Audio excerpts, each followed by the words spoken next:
বাবা রে বাবা, কি বিশ্রী রান্না হয়েছে। তরকারিতে কি কোনো জিরে বাটা আদা বাটা কিছুই দেয়নি নাকি? কই গো রাধুনী ঠাকুর, কোথায় গেলে? এদিকে এসো।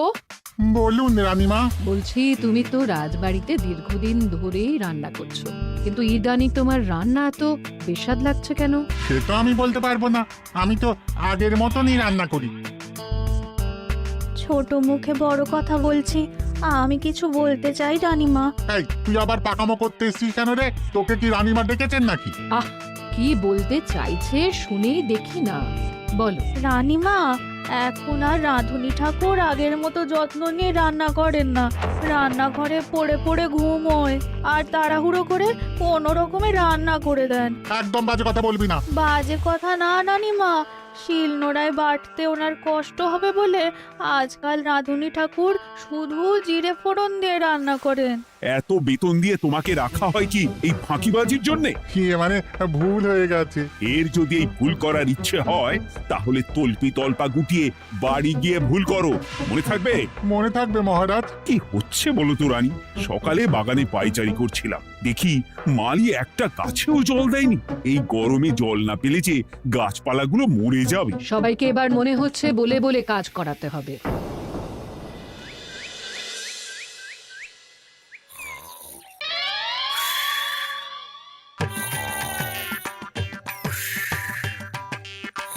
কি গো, কদিন ধরে তো তুমি শুধু খাচ্ছ আর ঘুমোচ্ছ। বাজার দোকান কিছুই নেই গো, রাজসভাতেও যাও না, কি যে করি। কি গো দিদা, দাদু আজও ঘুমোচ্ছে? কি বলবো বলতো? আমরা কিছু একটা ব্যবস্থা করছি, দাঁড়াও।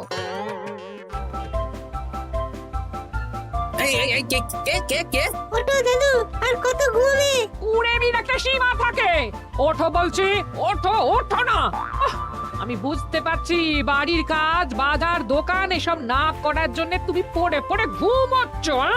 দাদু কাজে ফাঁকি দিচ্ছে দিদা। দে পুটি, আরে সরসরি দে দে।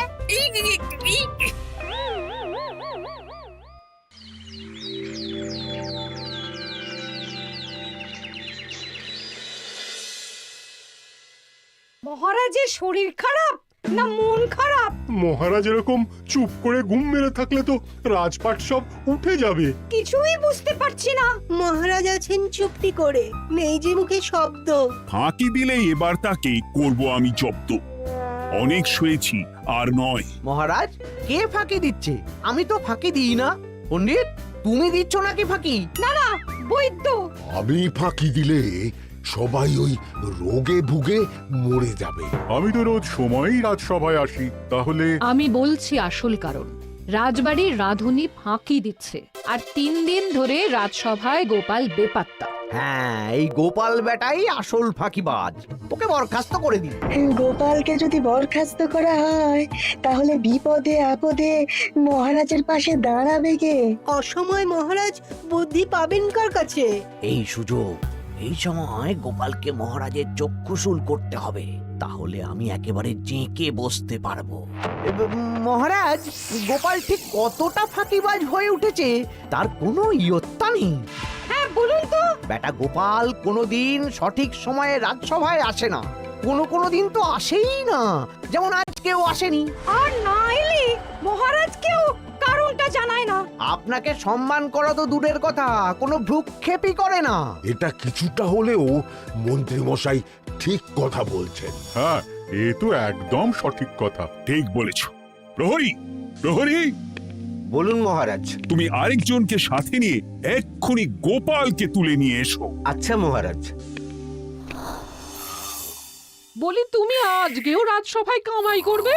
অর্ধেক দিন কামাই করলে বেতন কাটা যাবে গো। গিন্নিমা, গোপালকে মহারাজ ডাকলেন। ওই দেখো, রাজবাড়ি থেকে প্রহরীও ডাকতে এসেছে।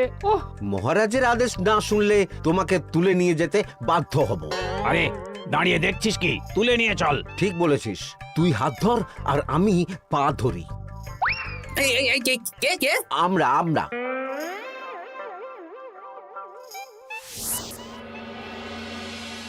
এসব কি গোপাল? তুমি বাড়িতে আছো, ঘুমোচ্ছ, অথচ রাজসভায় আসছো না, কি ব্যাপার? আগে মহারাজ, মস্তিষ্ককে বিশ্রাম দিয়ে বুদ্ধি বাড়াচ্ছিলাম। অনেক ব্যবহার হয়েছে তো, তাই একটু বিশ্রাম দরকার আর কি। আমার পুরো রাজসভাটাই ফাঁকিবাজ। আমি সবাইকেই বিদায় করব, আর গোপালকেও। এই সেরেছে, আমি ফাঁকিবাজ নই মহারাজ। আমি খোঁজ নিয়ে দেখেছি সবাই কম বেশি গায়ে হাওয়া লাগিয়ে ঘুরছে। মহারাজ, আমি তো নদীর পাড়ে বসে শীতল হাওয়া গায়ে লাগাই, তবেই তো ঢেউয়ের মতো আমার ছন্দ আসে। কেউ ফাঁকিবাজ না মহারাজ, আসল ফাঁকিবাজ গোপাল। মহারাজ, আমি যদি দরকারে আপনাকে বুদ্ধি দিয়ে, ফাঁকা সময়ে বিশ্রাম দিয়ে ফাঁকিবাজ হই, তাহলে মন্ত্রী মহা ফাঁকিবাজ। কারণ মন্ত্রীর কাজ রাজাকে বুদ্ধি দেওয়া, তা তিনি করেন না বলেই আমাকে দরকার পড়ে। আমি তো ভাঁড়, আমি শুধু হাসাবো, এটাই আমার কাজ। তাতে কি, সেনাপতিও তো সেনাপ্রধান, ও কি যুদ্ধ করে? রাজ্যে শান্তি শৃঙ্খলা বজায় আছে, তাহলে যুদ্ধ করে হবেটা কি? হ্যাঁ, অকারণে পায়ে পা দিয়ে যুদ্ধ বাঁধাবো নাকি? হ্যাঁ, যত সব। যখন তখন বিপদ আসতে পারে, তাই যুদ্ধের জন্য সব সময় সামরিক শক্তিকে প্রস্তুত থাকা দরকার। হ্যাঁ, এটা গোপাল ঠিক বলেছে। সেনাপতিকে তো কোনোদিন সেসব নিয়ে মহড়াও করতে দেখি না। তাহলে দাঁড়ালো 3 জন ফাঁকিবাজ। মূল অভিযুক্ত গোপাল দিন রাত কামাই করে, মন্ত্রী মহারাজকে বুদ্ধি দেয় না, আর সেনাপতি যুদ্ধের প্রস্তুতি নেয় না। এই 3 জনকে আমি বিদায় করব। এই সেরেছে, এ তো দেখছি বিনা মেঘে বজ্রপাত। না, তবে তোমরা যে ফাঁকিবাজ নও সেটা প্রমাণ করার জন্য 12 ঘন্টা সময় দেব। আমাদের কি করতে হবে? তোমাদের 3 জনকে 3টে খালি বস্তা দেব। প্রত্যেকে ওই খালি বস্তা নিয়ে জঙ্গলে যাবে, আর এই 12 ঘন্টার মধ্যে জঙ্গল থেকে বস্তা ভরে আনবে। একটা বস্তা ভরার জন্য 12 ঘন্টা সময়? এ তো খুবই সহজ কাজ। সহজ কঠিন জানি না, যে ফাঁকি দিয়ে ফাঁকা বস্তা জমা দেবে বা কিছুটা ভর্তি কিছুটা খালি আনবে, সে সাজা পাবে। আচ্ছা মহারাজ, আমি বস্তায় কি নিয়ে আসবো সেটা কি আপনি দেখবেন? তা দেখবো না, কিন্তু বস্তা ভরে আনতে হবে। আর যা বস্তায় ভরে আনবে তাই নিয়ে সবাই বাড়ি ফিরে যেতে পারবে। তার মানে বস্তাতে যা থাকবে সব বস্তার মালিকই পাবে। একদম তাই। বুঝে গেছি, ভিতরে কোনো গভীর পরিকল্পনা আছে। প্রহরী, প্রহরী, তুমি এই 3 জনকে 3টে বস্তা দিয়ে দাও। যথা আজ্ঞা মহারাজ। আর বাকি সভাসদেরা আজকে রাজসভাতেই থাকো। ওরা 3 জন আসবে, ওদের বিচার হবে, তারপর ফিরবে। আমাদের খাওয়া দাওয়া তাহলে রাজবাড়ির তরফ থেকেই দেয়া হবে মহারাজ? হ্যাঁ। জঙ্গলে তো যাচ্ছি, কি নেব? গোপাল, আমি বলি কি, তুমি বরং আমার বস্তায় ঢুকে যাও, আমি তোমাকেই নিয়ে ফিরে যাই, ল্যাটা চুকে যাবে। আপনি যদি আমাকে বস্তায় ভরে নিয়ে যেতে পারেন তো চলুন।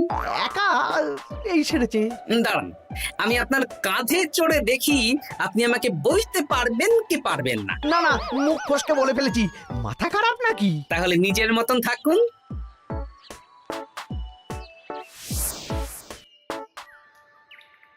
এমন কি বা আছে এই জঙ্গলে? আমার কাজে লাগার মতন তো কিছুই দেখতে পাচ্ছি না। ওই তো ওই দিকটা একটু ছায়া আছে বেশ, ওই গাছের নিচে গিয়ে বিশ্রাম নি। সেনাপতি, অত চিন্তা ভাবনা করার কিছুই নেই। মহারাজ তো আর দেখবেন না আমরা বস্তায় কি ভরে নিয়ে যাব। 12 ঘন্টা অনেক সময়। এখন বিশ্রাম নাও। আপনার ইঁদুরের পেট, আপনি বিশ্রাম নিন। দেখি জঙ্গলে থেকে কিছু ফল পেড়ে আগে খাই, তারপর না হয় ওই বস্তাটা ওই ফলমূলের খোসা আর মাটিতে পড়ে থাকা পাতা দিয়ে ভরিয়ে মহারাজের কাছে নিয়ে যাব। হ্যাঁ, বস্তা যখন বাড়ি নিয়েই যেতে পারবো, তাহলে বনের সব থেকে ভালো ভালো ফলগুলো আগে ভরে নি। গিন্নিকে এবার বলবো, বাজার আনি না তো কি হয়েছে, দেখো কত ফল এনেছি। যাই, এর থেকে কিছু মহারাজকে ভেট দেব, মহারাজ বেশ খুশি হবেন।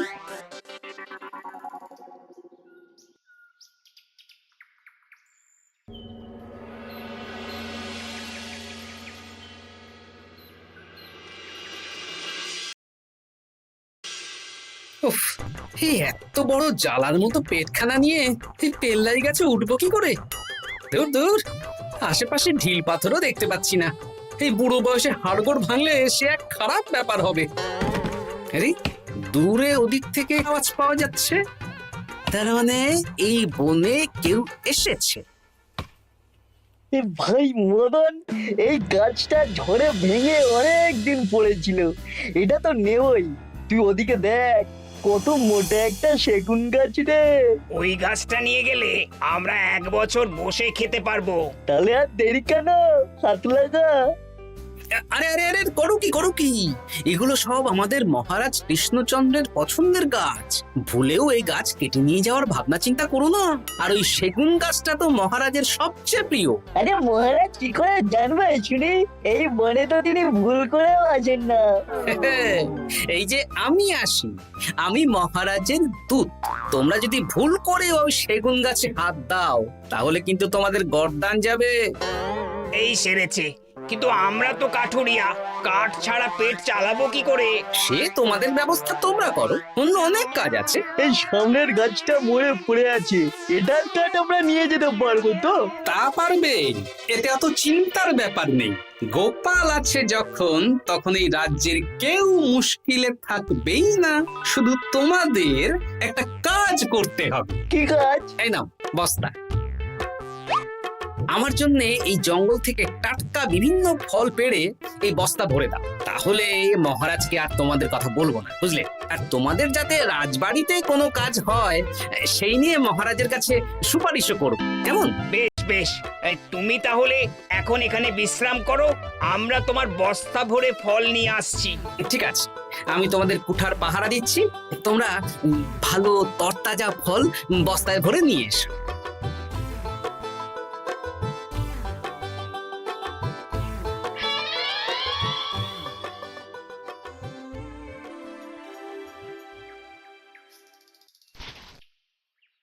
ব্যাস ব্যাস ব্যাস, আমার বস্তায় পাতা ভরা হয়ে গেল, এবার যেতে হবে। আমারও বস্তা ভরা হয়ে গেছে মন্ত্রী। হ্যাঁ, কটা ফল খেলাম আর কটা ভরে নিলাম, আর বাকি জঙ্গলের পাতা ভরে ফেলেছি। হ্যাঁ, আবার কি কি ভরেছি আর কি ভরিনি সেসব তো মহারাজ আর দেখতে যাবেন না। তাহলে আর দেরি কেন, চলুন হাঁটি হাঁটি পা পা করে এগিয়ে যাই। গোপালকে তো দেখতে পাচ্ছি না। ও বেটা যা কুঁড়ে, হয়তো এখানে এসেও ঘুমিয়ে পড়েছে। আবার কালকে সকালবেলা উঠবে।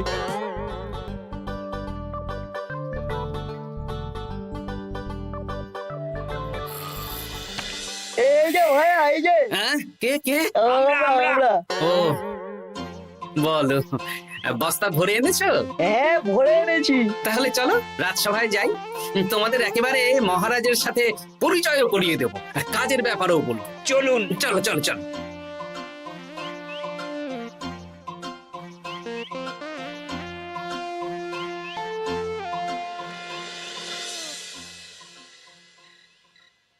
দেখা যাক মন্ত্রী সেনাপতি গোপাল কখন বস্তা ভরে আনে। এই তো চলে এসেছি, বিশ্রাম নিলাম, বস্তাও ভরে ফেললাম।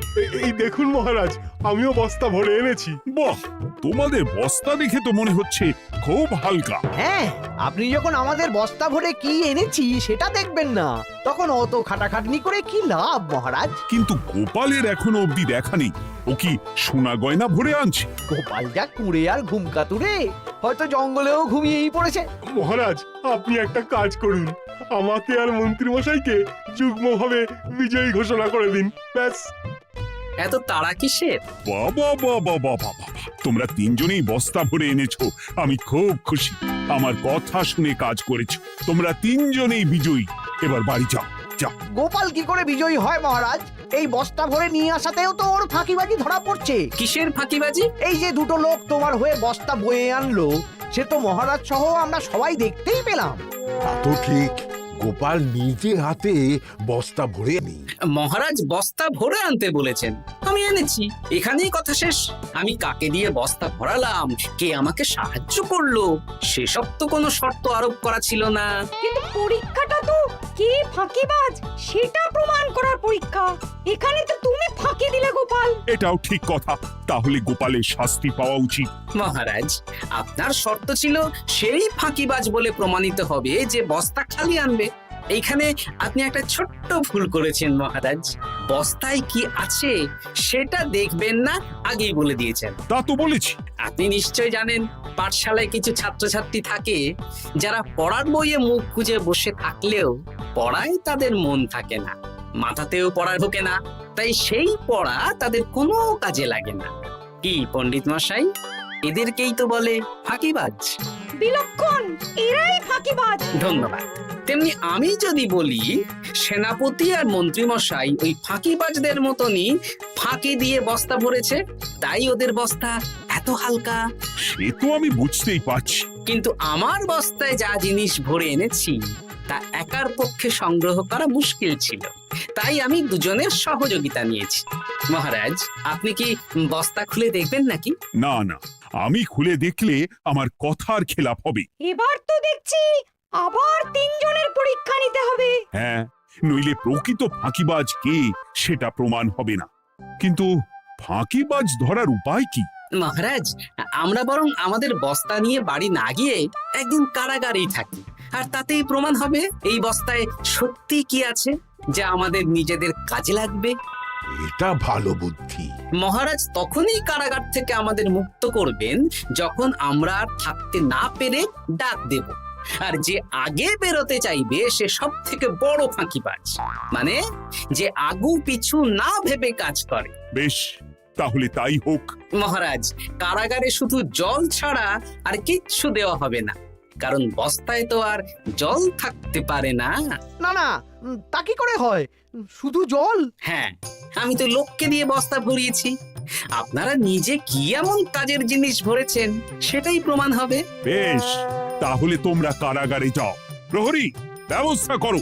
আর এই দুজন কাঠুরিয়া বেশ কর্মঠ মহারাজ, যদি কোনো রাজবাড়ির কাজ থাকে এদের দিয়ে করাতে পারেন। আমার বাগানের মালিটা খুব ফাঁকি দিচ্ছে, তাহলে ওদের সাথে কথা বলে নিচ্ছি। যাও যাও, তোমরা কারাগারে যাও।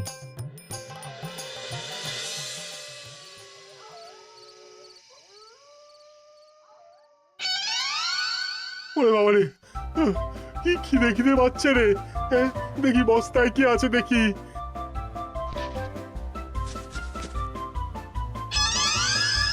দু একটা পচা ফল, দেখি দেখি একটু ভালো আছে। এটা একটু ভালো আছে, হ্যাঁ এটাই খাই, হ্যাঁ এটাই খাই।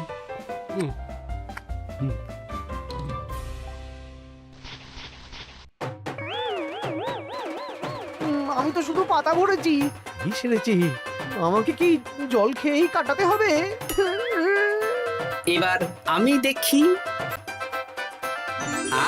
টাটকা ফল আর জল, আমার কাছে যা ফল আছে এগুলো খেয়ে আরাম করে 5-6 দিন কেটে যাবে। ও গোপাল, আমাকেও কটা ফল দাও না গো। ও গোপাল, আপনি এখান থেকে উঠুন, অন্য বাগানে ফুল হয়ে ফুটুন। ফল খাবেন, এখন কর্মফল ভোগ করুন। ওরে বাবা, জল খেয়ে আর কতক্ষণ কাটাবো?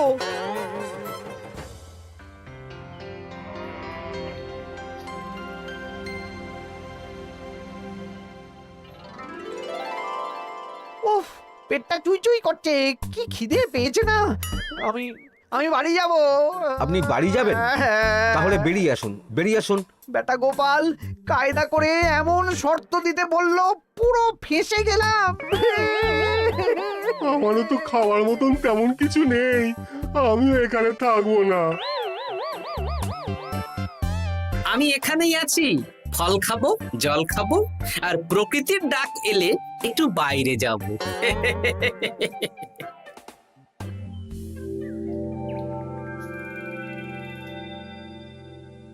কি তোমরা কারাগারে এক রাতের বেশি তো থাকতে? কি আর করব বলুন মহারাজ, আমরা তো আর গোপালের মতন বস্তা ভরে টাটকা ফল নিয়ে আসিনি।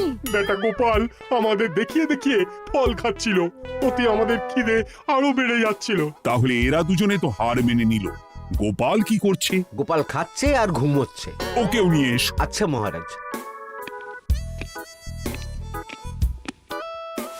একই মহারাজ, আমার তো এখনো বাইরে আসার ইচ্ছে হয়নি। কি আর করা যাবে, ওরা হার মেনে নিয়েছে, তার মানে তুমি জয়ী হয়ে গেলে গোপাল। আমার বস্তায় ভরে অনেক ফল এনেছিলাম, এখনো অনেক আছে।